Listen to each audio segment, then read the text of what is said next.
Muito obrigada. Sabe o que vocês fizeram bonito? Não é, mãe? Vocês fizeram bonito.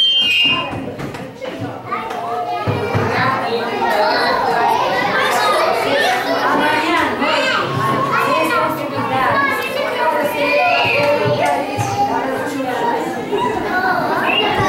Amanhã às 7 horas. A igreja tem que fazer celebração em homenagem às mães e agradecer a Deus por essa riqueza que nós temos no mundo e no meio de nós. E por esses frutos divinos que vocês receberam. Presentão. Então amanhã